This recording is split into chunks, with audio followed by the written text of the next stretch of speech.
Okay. Now, the card on the bottom of the deck is the Knight of Stones, Wolf. And Knight of Stones has to do with earthly pursuits. Being earth sign, this is Taurus, Virgo, or Capricorn. Possibly yourself. Just as an overview, I'm thinking there may be issues with your pack, meaning your family. The family that you live with on a day-to-day, possibly for some of you extended family. But Knight of Stones is about going forth in the world, seeking your fortune, seeking your adventure.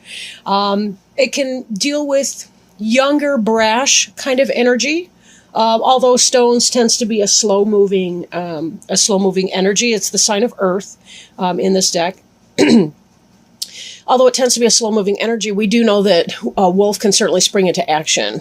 So with this card, we are sort of looking at those types of pack issues and so on. And for some reason, this here with the light coming through that is making me think of home theater movies. So there may be a time of reflection for some of you, especially as you're going through some of the things. Here, there does seem to be some stress based in these cards, but there's also a lot of really good stuff too. So let's kind of take those apart and see what we got. Take them one at a time. This card here is the Green Woman card. Green Woman is akin to the Empress. She is the quintessential goddess, right? She's the fertility goddess. She is in her power right now, being the 1st of September, right? This is where we see the abundance. This is where we see the feminine that gives birth to the fruits, the vegetables, the gourds, the harvest that we see now. She's the female element of that. Green Man would be her god counterpart. Green Woman, akin to the Empress, has to do with that kind of Virgo energy, definitely Earth energy. This is you in the peak of your prime potentially, right? Take it as it resonates. But this could be that Taurus, Virgo, or Capricorn person, or yourself. This is the energy you're operating in right now. I think for a lot of you, you're marching to the rhythm of your own drum here. We have the rebirth represented by the Sheila Nagig. We have the fiery passion of the dragon presented. We also have the trees, right? This is some kind of evergreen tree. And we, of course, see the blossoms, the bounty that she brings to bear here. For those of you who may be in that life phase, she can indicate pregnancy and things like that. So for some of you, you may want to double up on the birth control if that's not in your plans at this point. For others of you, this could simply be, you are rocking it at work. You're bringing home the bacon. You're doing very well for yourself in a financial, material standpoint. You have a stable home, stable family life, a job or career or pursuit. You could be the stay-at-home mom that gets stuff done, takes the kids where they need to be. But this is you in your glory, really, especially females and people in that feminine type energy, although it doesn't have to specifically be a female person. So you can be a male as well and still be kind of rocking it in that similar sense. You're bringing home a lot of, basically your ideas are fruitful. They're productive for you. Now, this is crossed by the responsibility card. So you are feeling your responsibility even as you are thriving within your workplace. There is a lot of stuff on your plate, but this does indicate, this Green Woman, that there's a great deal of mastery for you, that in spite of your responsibility, which may be breaking your back a little bit, you are still bringing home a lot of really positive, energy, a lot of fruits and things. Be very careful, though, with the responsibility card here that you are taking time out for self-care. Sometimes we do need to ask somebody to help us out. Maybe they need to watch the kids so we can go out and have a spa day or get a massage and work the kinks out. But be very, very careful that you're taking care of your home and hearth, yourself as well. We tend to be better parents, better people, better coworkers, better at dealing with rough situations when we take even a little bit for ourselves. I know for a lot of people that can seem counterintuitive, but if I take time out for self-care, then I'm not going to have that much time for these other people. No, actually, your encounters are going to be better. You may not be snapping as much at people if you take time for yourself. If you have that hot bubble bath once in a while, and have your partner watch the kids and keep them from banging on the door, or, if you have a family support system or a social support system of some kind, going out with the gals, going out with the guys, doing what you need to do to rejuvenate your battery. Because then we have more loving, calm, peaceful energy to bring to our family when we don't feel like we're overburdened with too much darn responsibility, right? We know we have to get the work done, and you guys have been rocking at that. But at the same time, just be very careful that you're not overtaxing yourself and breaking your back. Now, what's crowning you, what may be on your mind, is some level of frustration, right? 5 of arrows. You'll notice that this person here with the bow and arrow is missing the mark, right? This is because of too much burden can knock you off your path. When you're tired, when you're exhausted, you don't tend to be able to put your best effort in. So for whatever reason, look, this leg is up, and that almost makes me feel like this person's trying to bring everything to bring this bow into balance. Well, maybe if they weren't so tired, they could support the bow without getting all akimbo over here. I don't know. But this could indicate, too, this being a ram, it could indicate frustration in your life with an Aries person. Then again, possibly not. Some of you may be setting your sights on an Aries. You're hoping to get involved with an Aries. Then again, this has to do with missing your mark, not being able to accomplish what it is that you set out for, feeling like you're putting good energy into bad. And so this may be, for some of you, worry. Right? This may simply be worry, because again, you do have this card here, which indicates good success with things, but you're also overburdening yourself, and that may be leading to mental frustrations and mental anguish. We have to be careful, because how we direct our thoughts tends to be the outcome that we will get. So, we drive towards what we're looking at, essentially. You've noticed this in your car. When you look off too long to the shoulder of the road, you start swerving towards what you're looking at, or you overcorrect and you start weaving the opposite direction in your lane. You have to keep your eyes forward and then just do very quick glances, if need be, over on this side. But be careful, because again, you will drive towards what you're looking at. So if you're not doing the self-care, your life will become increasingly frustrating as you lose focus on the things you're grateful for and the things that are going well, and you begin to focus more and more on what's negative. Beneath you, we have the 10 of Cups, the happiness. So this may be that there's some kind of an energy that you're moving, that you're in, that you have at this present, and you're concerned that you're going to lose it, or fall out of that balance that you have been in. This is the 10 of Cups. This is the happy relationship, happy family. For a lot of you, it seems that you've put forward a lot of effort to make things work out for you, right? This Knight of Stones, I want to call it back. This is about family. Wolves are family pack, right? They have to do with your family life, and they're very family-oriented animals. This, to me, indicates that you have that happy family life going on. Not that there's not frustration or responsibility and so on, but this has been a really good time for you, in spite of any challenges you may be facing. There's always going to be that day-to-day grind that we have to deal with that may check some of our happiness if we're not comfortable in that. But again, how you talk to yourself through your day-to-day grind might help you reconnect with some of this happiness energy that you already have going for you. And now in your recent past, we see this foundation, this Ace of Stones. Stones is the earth sign, right? So that has to do with you establishing your happy home life. For some of you, you may have moved. You may have started a new business or moved on to a new job. This could be anything like that for you. And in that context, while you have all these new beginnings, you're also experiencing a great deal of joy and a great deal of fruitfulness, fertility, abundance, fecundity, right, in all of this. So this has been a really, really great cycle for you. I think that whatever your summer's been like, I think that for many of you, you're in a great place now, today, with that. That having been said, though, that's not without its concerns or or worries for you, though, to some degree. Now, moving forward, we have this Three of Arrows card. This is jealousy, third-party situation. So some of you may be kind of going through all of that, right? You may be going through the third-party situation, right? Now,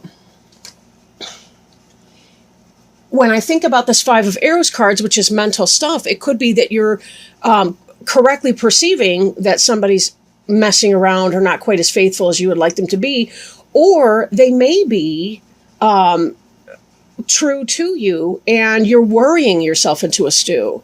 So both of these, the Three and the Five of Arrows here, both these cards are intellectual energy, right? So be very careful that while you're directing your energy, make sure that you, sometimes there's a gut knowing, so I don't want to say you get the facts, but be very, very careful that you're not living out a past scenario in your current situation, right? Sometimes we do that. We bring our past hurt into our present day situation. It's like we almost can't believe that the person we're with is not going to be cheating and hurting us in some way. And so we tend to project that onto someone when they do have to work late that day, or when they can't show up that weekend because they've got some other obligation, or whatever that might be. So be very, very mindful that you're not creating more stress than need to be, right? That there's not more stress that's going on than absolutely needs to be. But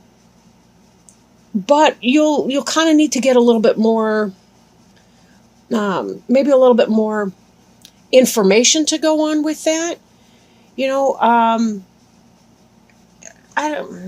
going to stop talking on that for just a moment now. Put these cards back. Okay. Now, the card representing you is the Four of Stones. And this is the Four of Earth. This has to do with protection, seeking shelter from too much heat, right? The blazing sun, I want to say. This is where we kind of go into that protective mode, and we're not really seeing the stars. We're not really being guided by our stars at that point.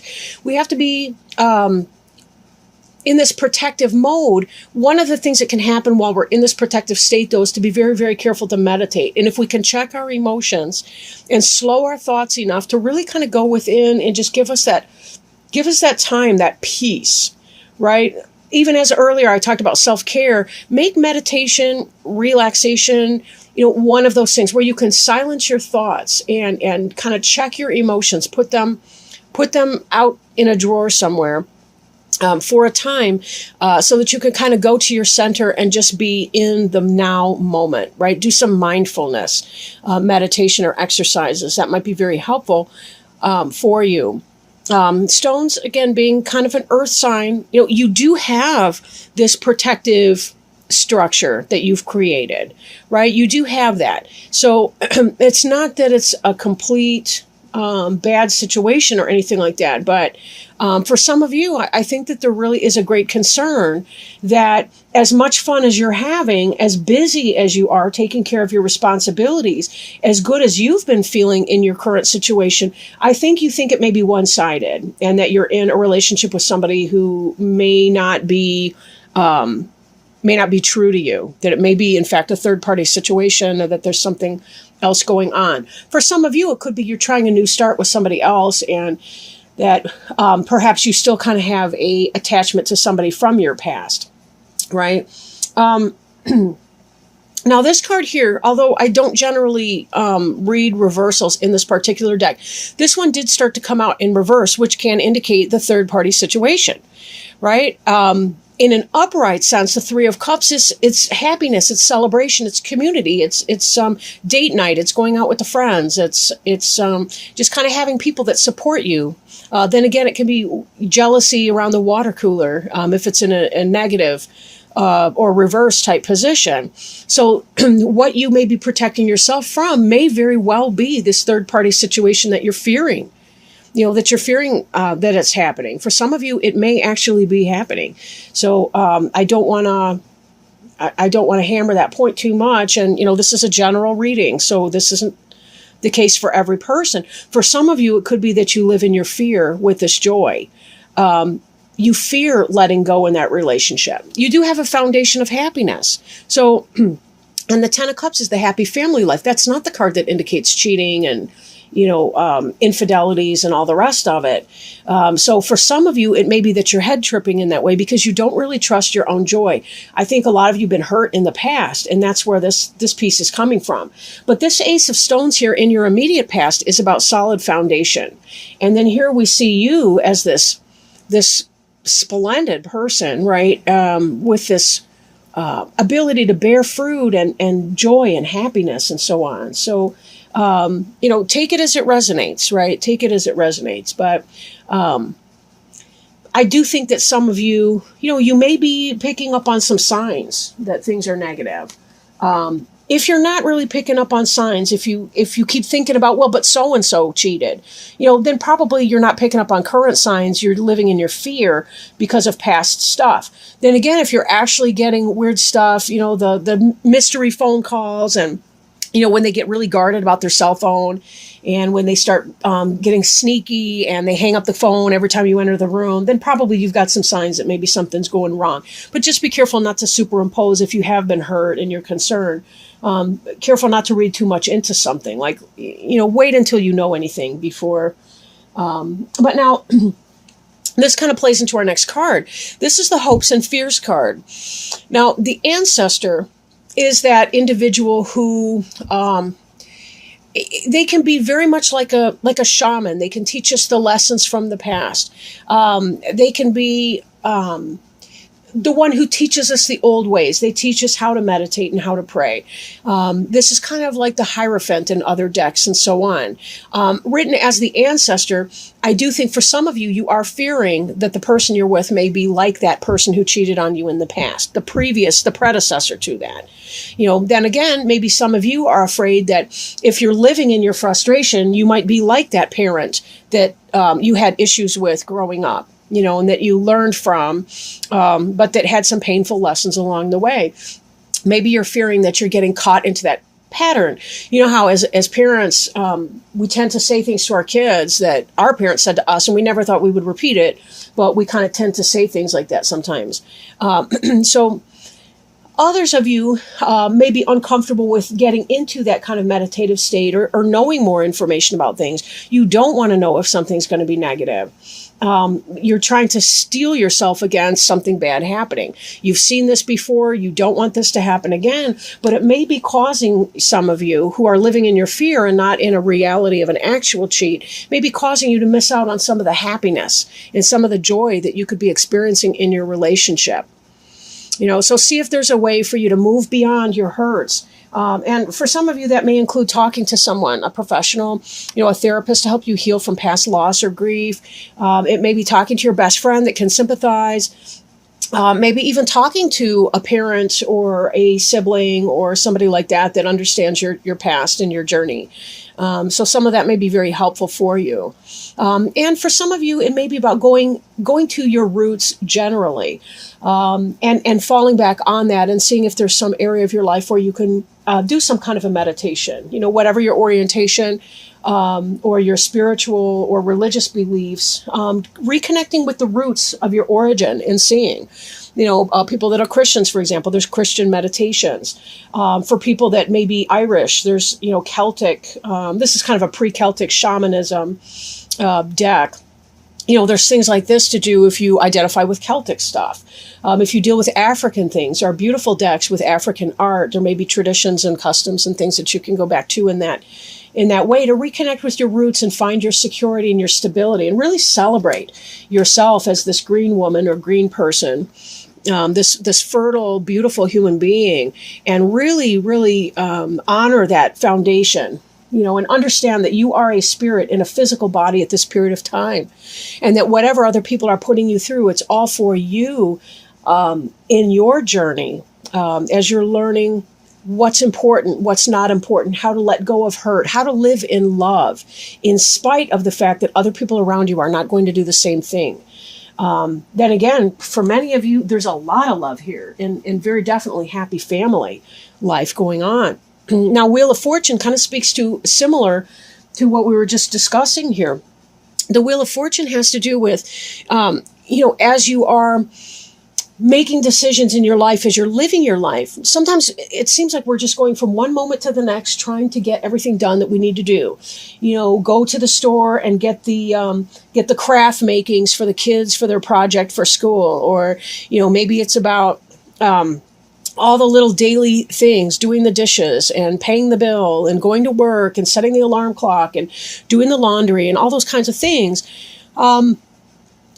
But there's also spiritual work that's going on in that, when we learn to let go of things from our past, when we heal from the past, from our mistakes, from others' mistakes. When we let go, every day when we awaken and we say, this is what I want to do today. This is who I want to be today, right? And the more we practice those patterns become habits, and those habits, they become our character, right? And that's something that we're working on. But sometimes it's not until we look back and we see all the choices that we've made throughout our lives to this point, and that we continue to make every single day, that we really see the pattern that's coming onto the cloak of our life. This is a great metaphor for that. It also indicates that there is spiritual help as well. These three sisters, I think they're crones, or they represent maiden, mother, and crone, but they are weaving this fabric of our lives together, and they're putting beautiful elements. They're bringing beautiful elements into our lives. What we do with those options is up to us. It's the same idea with this 5 of Arrows frustration card. Right? We can choose to live in our frustration, or we can say, I can't control that. I didn't cause it. I can't control it, and I can't cure it. And therefore I need to just let it go. I need to let it go and do my best. And sometimes that does mean difficult decisions and setting boundaries with people that are uncomfortable. But this has to do with learning that journey. And if you've been involved in a karmic relationship, it may come a point where you receive some type of evidence or some knowledge that you need to move on from this, that you can't live in an insecurity. You can't live in your past tense with all the hurt that you've been through before. And you don't want to date the same person, different guy, same person, different gal, over and over and over again. You would rather find a soulmate, somebody who is at the same level that you are. For those of you who are in a happy relationship, it still may have to do with letting go of insecurities, worries, and doubts about this person, allowing yourself to live in your freedom and your joy, and your knowing that you are in fact protected, and that the beautiful parts of who you are can be celebrated and shared with another person safely, and that may be. But as I bring it back around here, I think of this Knight of Stones again. And for some people, it really is about trying to find your wolf pack. Who's the pack that promotes your best self forward? Like, we hear a lot about the alphas in a wolf pack. But there's also the other ones. Like when the alpha pair is hunting, for example, there are lower levels, I want to say betas, gammas, deltas, epsilons, whatever within that pack, that are watching the cubs, or is that what they call them? Whatever, the baby wolves, the pups. They're watching them, as the alpha pair are out and taking care of things. Every wolf has its role within that pack. We think of the lone wolf on the one hand, and that may be true for some, but for many it still is the lone wolf is out seeking their rightful pack, their place of belonging. So whether you're one of those who is seeking your place of rightful belonging, or whether you already have a pack that is a good fit for you, that is a personal experience.